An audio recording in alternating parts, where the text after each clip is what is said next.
Hello mga kabarya, kumusta po? Ito naman yung channel natin, Altcoins PH1611. Now, maiba muna tayo. Dito muna tayo mag-video kasi medyo busy kasi yung buhay natin. Now, 25 centimo, 1982. Ito yung bibigyan natin ng quick update sa bariyang ito. So, ito yung 25 centavo na ang bagong lipunan series. Ito yung Juan Luna. So 25 centavo. Now base sa indatnomista.com, itong bariyang ito wala na itong value doon sa good, very good. Pero yung fine may value ito base doon sa indatnomista nasa 5 peso.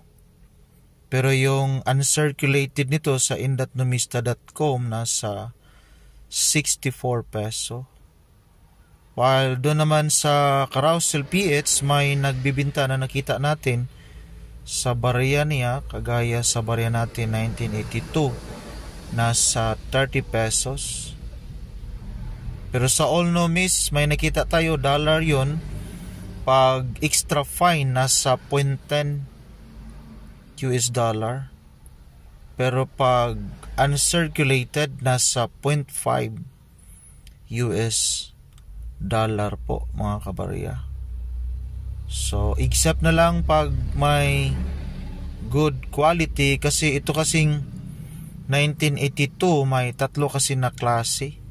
Yung common at saka yung mate at saka yung isa na maganda yung quality. So, itong barya natin is, ito yung common na 1982. Yan lang po. Maraming salamat. Enjoy collecting old coins. At least dito sa hobby po natin. Maraming salamat and God bless us all.